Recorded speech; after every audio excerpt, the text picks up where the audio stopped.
This show is dedicated to helping you strengthen your family tree and live financially free. Welcome to the Marriage, Kids, and Money podcast, everybody. This is Andy Hill, and today we're talking about fear. You know, that thing that holds us back from stepping out, leaning in, or stepping up to the challenges that inspire us, and ultimately becoming the person we're meant to be. How can we overcome our fears and embrace the obstacles that stand in our way? Our guest today is going to help us answer that very question. Ruth Soukup is here with us today. She's a 5-time best-selling author who is dedicated to helping women overcome their fear and create a life they love. Her practical advice and resources have been featured in numerous publications and news programs, including Time, Entrepreneur, and Fox News. Her new book, Do It Scared, Finding the Courage to Face Your Fears, Overcome Obstacles, and Create a Life You Love, is available this month. Welcome to the show, Ruth. Hey, thanks so much for having me. It's great to be here. Absolutely, absolutely. So, Ruth, I understand you surveyed more than 4,000 women about the role fear plays in their lives. What did you learn?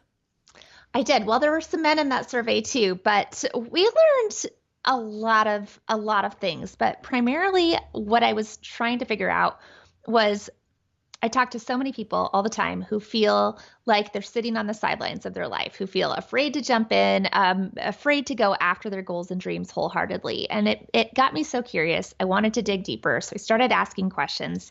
It blew up into this huge survey and this study of more than 4,000 people. But what we discovered was ultimately that not all fear is created equal, and that the way fear looks, what fear looks like in our lives is really unique to the individual. It's a little bit different for everyone. So we each have our own sort of fingerprint, if you will, of fear and the way that it plays out in our lives. And it's what we do with that information that is so key to overcoming it. Excellent. Well, I understood you sort of diagnosed those fear archetypes a little bit. So could you tell us what those archetypes are and how these people break down in these different areas? Absolutely. So what we found is that while fear looks different for everyone, there were 7 very distinct patterns, and that's what we call the fear archetypes. So for some people, the procrastinator / perfectionist, there's the fear of making a mistake. That's the underlying fear. Versus for someone like the outcast, where their fear is being rejected. That's the biggest fear that they have, is this fear of rejection. And so for the outcast, the way that often manifests is rejecting other people before they can be rejected. For the rule follower, the fear is the fear of stepping outside of the lines, or this sort of perception that there's somebody out there who's going to get mad if they do something wrong and don't follow the rules. For the people pleaser, the fear is what other people will think of you, or the fear of being judged, or the fear of letting other people down. And so why that all matters so much is that it's sort of like when you go to the doctor and you tell the doctor, I don't feel good, or, I just feel like something's wrong. And the doctor has to make the diagnosis before you can find the cure. And it's essential. And fear works the same way. So much of the stuff that happens with fear happens without us really even realizing it. It happens subconsciously. It happens in that little voice in the back of our head that's talking to us that we think is telling us the truth, but is actually not. And it's actually based in fear. And so as soon as we can make that diagnosis and start to recognize those patterns in our life, that's when we can actually start to do something about it. So you are a fear doctor, is what you're saying. I don't know if I would go that far. I would say that I have a lot of experience with fear, and that has made me really passionate about this subject. I love it. Okay, cool. Well, let's talk about fear in your life. I understood you've gone through a lot in your life, and that's really kind of inspired you to write this book and do the podcast and everything that you're doing. So how have you dealt with fear in your life? Oh my goodness, so many ways. So when I was in my early 20s, I went through a really bad depression, really, really serious. I attempted suicide multiple times and was in and out of psychiatric hospitals, ended up with a very serious suicide attempt that almost ended my life. I was in a coma on life support with less than a 10% chance of coming out of it. And at the end of that whole experience with depression, or I finally reached the end of all my treatment options. The doctor sent me home and said, there's nothing more we can do for you. I had had electroshock therapy. I'd had every kind of medication. Nothing had really been effective. And so they gave up and said, we don't know what else to do for you. And that was where I really hit rock bottom, realizing at 24 years old that I had no friends left. I had dropped out of school. I was divorced. I had filed for bankruptcy because hospitals are expensive. And I had literally lost everything that you could possibly lose in your life. And I also had no hope that anything was ever going to be better. The doctors had basically told me, we don't think that we can do anything more for you. There's no hope for you. And that was sort of, I mean, there's no feeling more terrifying than that, than feeling like you at 24 years old have ruined your life. And even if you wanted to get things back together or get your life back together, it felt like it was impossible. And so I sat there in that rock bottom place for several months. I was at my dad's house because he couldn't turn me away, even though he didn't really want me there. And I laid in bed for months, and finally, he couldn't take it anymore. And he finally convinced me to start going to the gym just 3 days a week. He's like, please just do this for me. Go walk on the treadmill for 30 minutes, 3 times a week. I think it'll help you. And so that for me, that moment was literally putting one foot in front of the other on the treadmill. And then I would go right back to bed. But it gave me just enough something. I don't know what it was, but it gave me just enough motivation to realize that maybe it feels hopeless right now, but maybe it's not hopeless. Maybe there is something more I can do. And so at that point, I called a new therapist and I said, I've spent the last 2.5 years talking about every bad thing that's ever happened to me, and I don't want to do that anymore. I don't even know how to move forward. I am terrified that I have ruined my life, and I just need to know how to live now.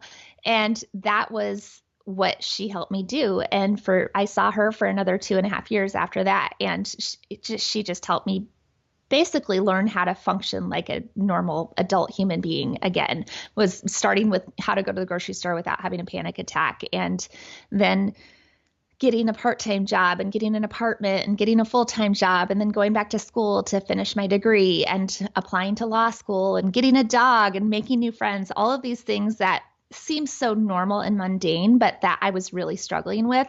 And that was that part of my life, of having to literally build my life back from scratch after thinking that I had completely thrown it away, was that experience, because every step of the way I was terrified. Every new thing that she challenged me to do was completely terrifying. But what I've realized now, looking back and 15 years later, I've remarried. I have 2 beautiful children. I have this amazing business and an amazing life that I could have never even dreamed about having. And I look back and I'm so grateful for all those lessons, but how that taught me to deal with fear was to just continually take action, those little action steps, because every step builds on the next one and the next one and the next one. And so that's something that I really talk about in the book is the importance of taking just one little step. Action is the antidote to fear. That is a beautiful story. Thank you so much for sharing that with us. And obviously it's a very intimate and vulnerable moment in your life, and that personally, that means a lot to me. Thank you very much for sharing that. And obviously, it's perfect for our conversation today because you said it. I mean, you were in a spot of not wanting to live anymore. You've lost everything: your marriage, your money, your situation, and from there you took baby steps. So I guess let's talk about that. Those baby steps that you took, the small steps to begin with. That's a big part of your conversation that you're having in this book, where people can overcome fear, whether it's personal or emotional fear or fear to move forward on a business opportunity. The small steps are the right place to start. So how do you start by deciding what those small steps are, and how do you get the motivation to do it? Oh, that's such a good question. So I think there's a couple pieces to it. The first thing, after you've I think the first step is just identifying where you are at in the process. What does fear look like specifically for you, and how is it manifesting in your life? Because you can't start to make changes to your thoughts and to the way that you're handling it until you've really dug in and said, okay, this is where I'm at. This is my starting point. The next part is then changing your thoughts and figuring out how to replace those thoughts that have previously happened subconsciously and held you back subconsciously, and starting to identify them and then replacing them with positive thoughts and more and healthier ways of coping with things. So realizing that, if your biggest fear is making a mistake, that maybe you're replacing that message with there are no mistakes, only lessons, which is one of my principles of courage. And that's, or if you're a rule follower, maybe it's replacing it with my personal motto, which is rules are for suckers, of just saying, I don't have to, and that doesn't, by that, I don't mean that all rules are bad, but what I mean by that is that there are a lot of things that get said that people take as like, this is a rule or this is the way you have to do things that aren't actually that way. And so it's important to learn how to think for yourself and to use those critical thinking skills and to remind yourself that just because somebody said something is a certain way or should be a certain way, or you feel like something should be a certain way, doesn't always mean that's true. And you have to always be questioning that. So it really depends where you're at to focus on then where the thoughts need to change. And then from there, it's learning how to take action. And I actually really recommend for people that they start by creating stretch goals, which might seem counterintuitive to taking small steps at a time. But I personally believe that there's nothing more motivating than having sort of big, exciting goals that actually spur and trigger a good kind of fear, a healthy kind of fear, a sort of motivating a fire in your belly that makes you go, oh my gosh, can I actually do this? I mean, humans, there's ample research to show that humans are happiest and most content and most excited about life when they're striving for something. And so if you're never striving for something, you don't get to have that sort of motivation that gets you jumping out of bed in the morning. And so I would start by just closing your eyes and envisioning, what do you really want? When you think about like big things and big dreams in your life, what are those things that you've never even dared to allow yourself to dream about or allow yourself to think about? And how can you even, if you can't even think of what those are, how can you take what dreams you have and make those even a little bit bigger? And then from there, it's taking those big dreams and breaking them down into, if you have big goals for your life, breaking those down into goals for the year, breaking those yearly goals into goals for the month, and then goals for the week until you're down to like a daily, hourly, granular level. And then that's when you take the tiny step. And each of those tiny steps will get you closer to that big thing. I love that. I am a big fan of goal setting. I got this book earlier in the year. It's called Make It Happen, and you outline your big goals for the year, and then you follow it up with little steps. It's worked so well for me this year. I've never done that before starting this year, and it's helped me out so much. People listening right now, we're doing this show in May, almost the middle portion of the year, and a lot of this goal setting for a lot of people happens in January, and be like, hey, I'm going to get off. I'm going to have a great year. I'm going to do everything that I want to do in my life. Come May now, where maybe people have maybe fallen off the wagon.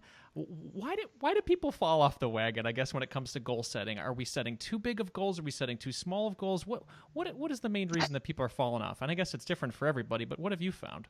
It's probably different for everyone, but I think one of the things that I have found, and because I have my own planner company, I talk about goal setting on the regular, I'm hugely passionate about it too.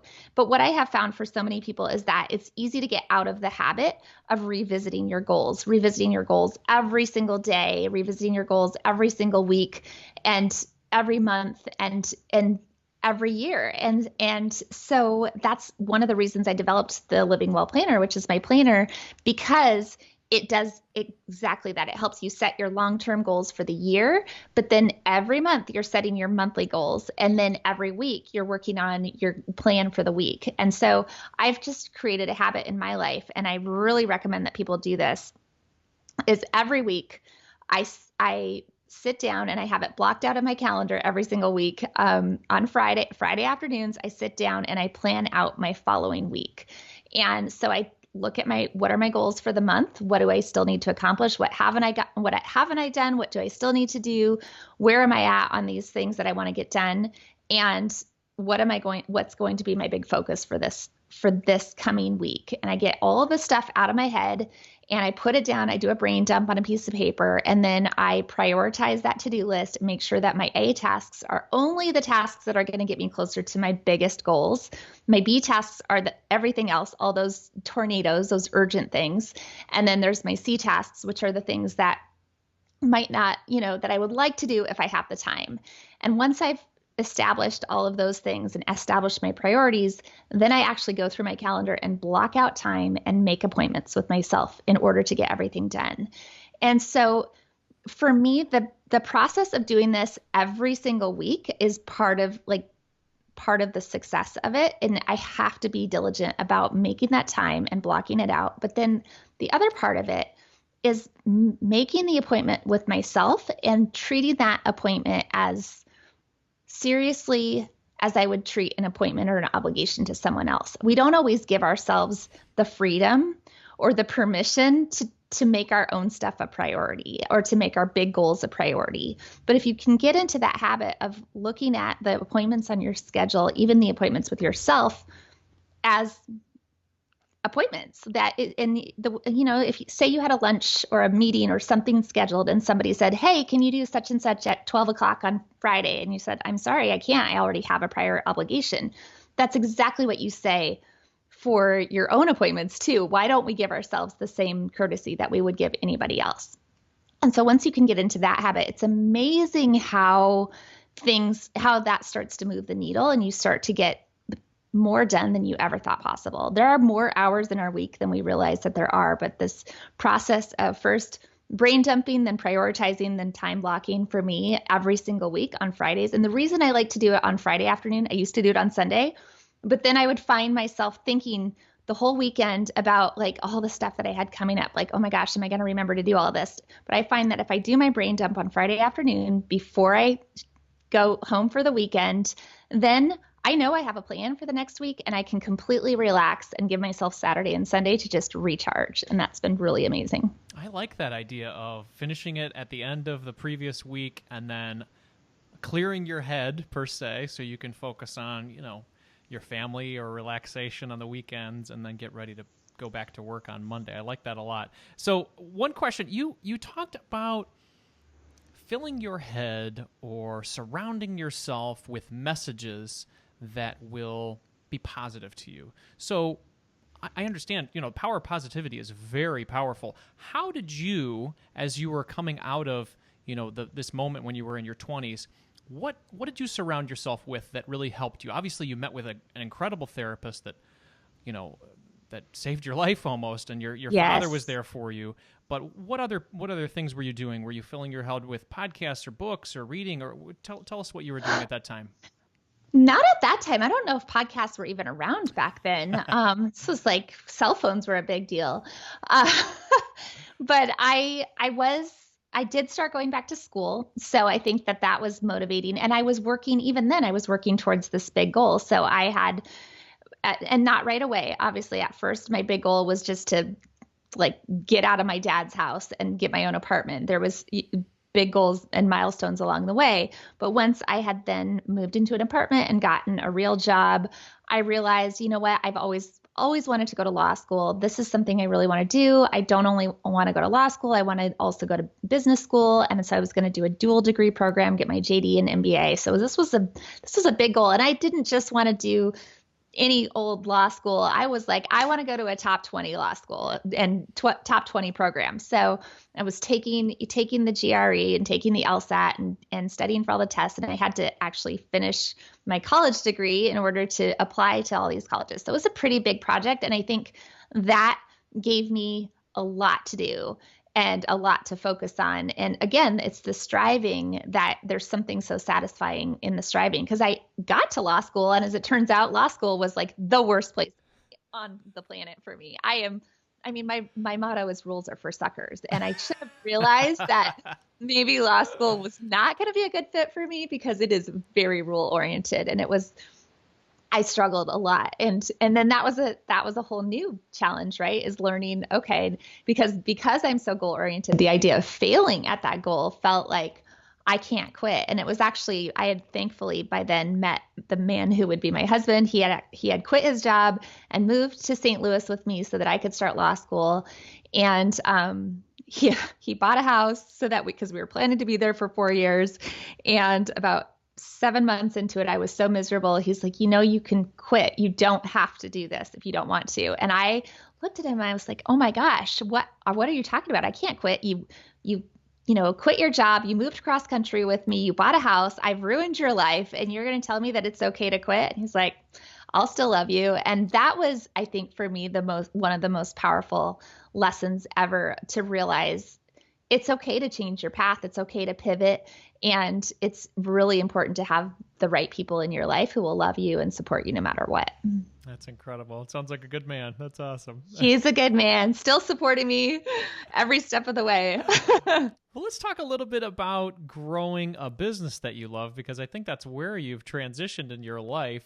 There's a young parent listening right now. We've got a lot of young parents that listen to the show that are busy being a mom or busy being a dad, and they don't really set aside a lot of time for these stretch goals or thinking about their dreams.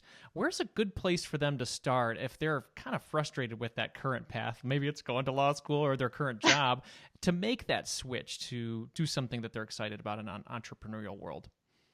Well, the first thing I want to say is that there are so many opportunities online these days for somebody who is just trying to figure out what they want to do, that I think we live in the most exciting time imaginable. I really feel that with 100% of my being. And I've built an online company, but like I said, 15 years ago, there were no podcasts, there were no blogs. This was not even a thing. You couldn't internet marketing and having an online business, that wasn't really a thing yet. And maybe it was just starting, but very few people. And now the doors are wide open, and it's so accessible. And it's so, like low risk, if you really think about it, compared to a lot of when other people thought about starting a business 15 years ago or 20 years ago, it was, oh my gosh, I have to start a franchise and I have to invest hundreds of thousands of dollars into this thing and hope that it's going to work out. And it's not like that anymore. It doesn't mean you won't have to invest any money. You probably will, but it's far less. So it's kind of amazing. So when you look at it I think just when you can start by looking at it that way, like, oh my gosh, I have more opportunities right now in front of me than anyone has ever had at any point in history ever. And that is really, really cool. So first of all, just be like grateful and excited, and allow that energy to spur you towards whatever you decide to do. And then the fact that there's so much great information out there too about teaching you how to do it, online courses and podcasts, and there's so much education. I mean, to the point where it can probably be a little bit overwhelming. But what I think that is, again, you set that intention for yourself. Say, what is it? If I was going to do anything, what would it be? What does this look like to me? And then break down that big goal into more manageable bites. What does that look like for this year? What does that look like for this month when I break that down? What does that look like for this week? And what does that look like today?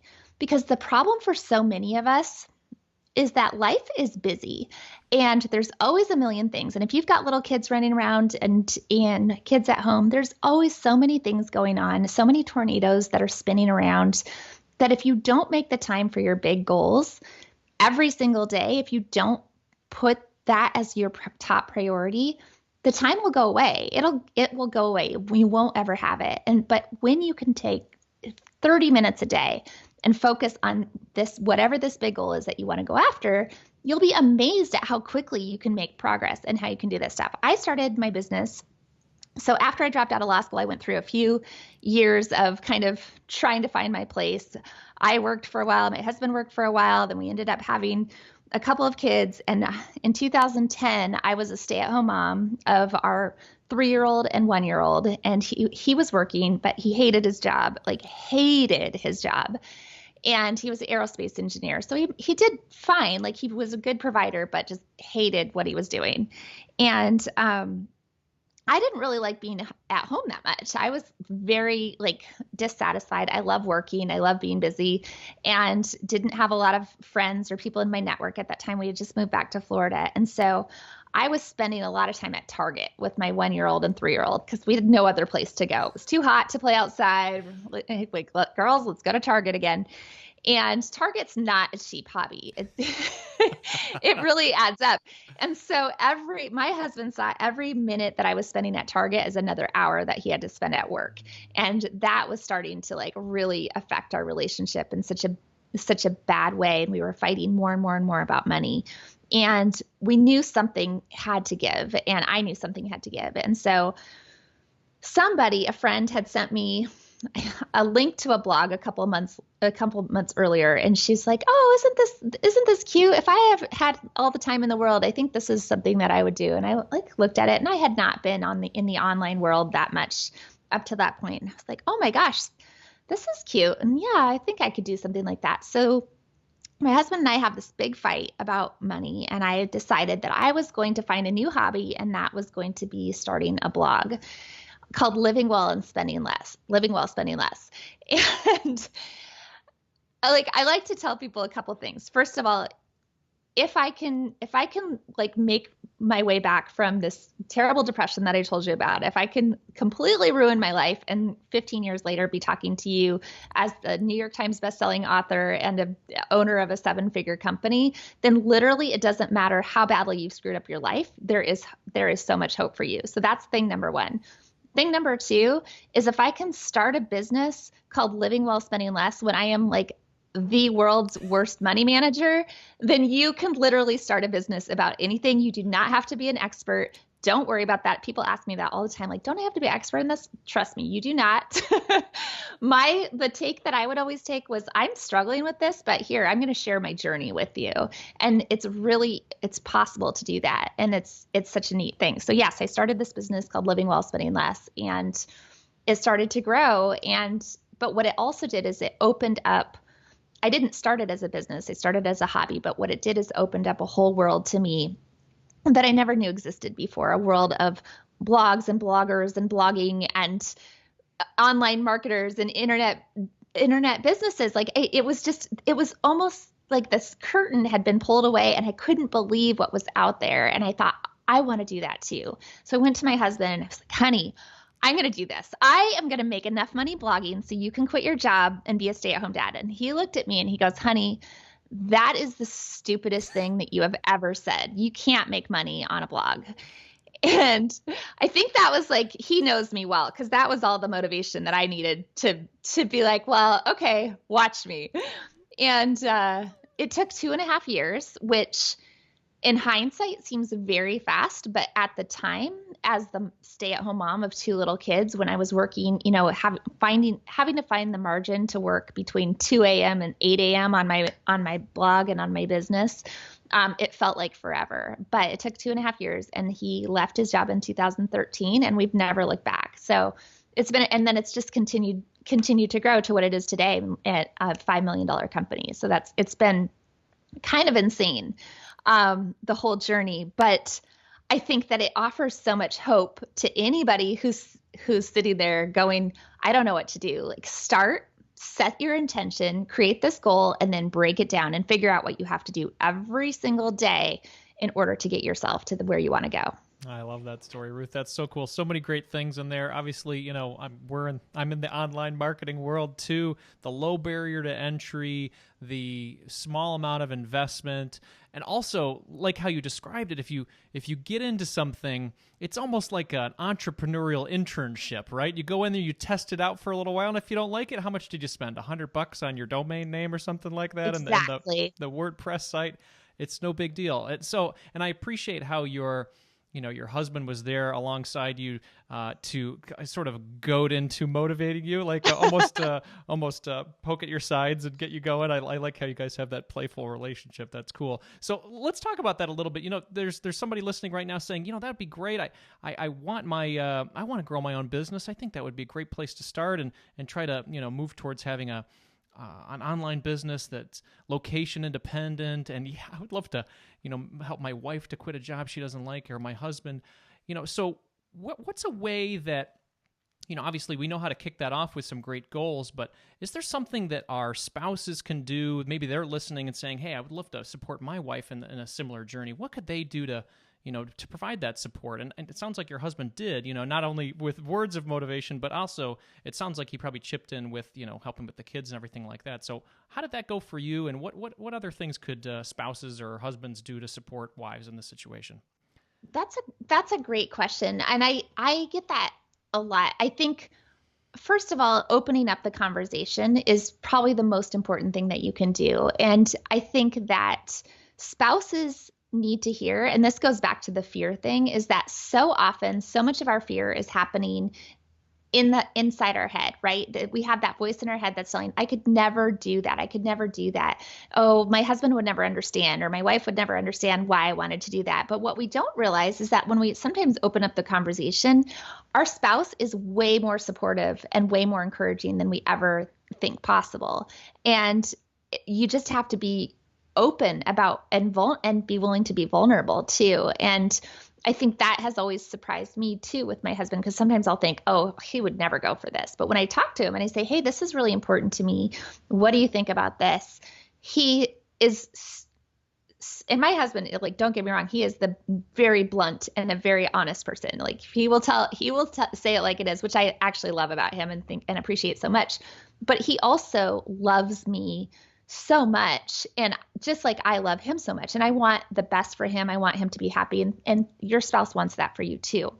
But I think also, if you see your spouse struggling to find the confidence to do something, that, like, be that cheerleader, be the person, the pusher, first of all, because we all need somebody who will push us to be better, but also encourage us and lift us up. And so it starts by opening the door with a conversation, but then having the two sides of that. There's the loving side that goes right along with the pushing side, because that's, like, you need to have two things. If you're too loving and coddling, that's not helpful for people. But if you're too critical, that's not helpful either. It's a little bit of both that's so necessary. And then, there's so many resources out there for doing stuff like this. I have a course, because obviously when all of this happened with my husband quitting his job, I started getting so many questions. I'd never really thought about teaching people how to do this. And yet my audience and my friends started saying, what are you doing? So I wrote a book first. It was actually my first book, called How to Blog for Profit Without Selling Your Soul. And was just expecting it to be this thing that I sort of handed people when they asked about it, and had no idea it would take off. I released it, and it went to number 2 on Amazon the next day. Like, it was insane. I mean, that doesn't even happen. And just this self-published book. And then from there, I thought that was going to answer all the questions, and I still kept getting more and more questions. And this is great advice that I got from Dan Miller. I don't know if you know Dan Miller, but he says, whenever somebody asks me the same question 3 times, I create a product. So think about that for your business. If you're thinking of starting a business and people are asking you the same questions over and over again, like, hone in on that, because that's where your sweet spot is. But when he said that, I was like, oh my gosh, I need to create a product, because what people were asking me was, there's so much information online about how to create a business and how to start a blog and how to do this. But the problem isn't that I can't get the information. It's that there's so much, I don't know what to do with it. Can you just tell me what to do step by step by step in order to be successful? And I would say that if there's one thing that I've really good at, it's teaching people how to do things step by step. And so I'm like, yeah, I can do that. And I ended up creating this course called Elite Blog Academy, that in 2014, thinking again that it was just going to be this thing that I put out there for a little while. And then of course this blogging trend would go away, and that didn't happen. And now, here we are 5 years later, we just released EBA 4.0, our 4th version of the course. We have over 11,000 students in 60 countries worldwide. It's been amazing to watch the growth, but yeah, and then that's exactly what we do. We teach you step by step how to create an online business. So finding something like that, finding a teacher that resonates with you, and then finding something that can help walk you through the process, especially if you're a rule follower and you like to have things laid out, that works really, really well. Excellent. Well, let's talk about the new book. So where can people find Do It Scared and then connect with you more? Yes, so Do It Scared, you can find all the information at doitscared.com. We've got some great bonuses that are available with the book right now. If you want to take the fear assessment, you can also find that at doitscared.com. And that's actually, there's two versions of the assessment. So you can take it for free and get your top fear archetype and learn what your top archetype is. Or there's a premium version of the assessment that will give you how you score on all 7 archetypes, plus talk about your top 3 in depth and how they interact together, which is sort of like your own unique fingerprint for your fear. And right now, when you order the book, you can get the book bonuses, and one of the bonuses gives you access to that premium assessment for free. So that's a really amazing deal. Excellent. Well, everybody, I had a chance to go through this book. It is very inspiring. It's a lot of the stuff that we talked about today, conquering your fear, moving towards those big goals, and then taking action. So thank you so much, Ruth, for being here today. This was an incredible conversation. Thank you so much for opening up with us. Thank you so much for having me. It was great to be here.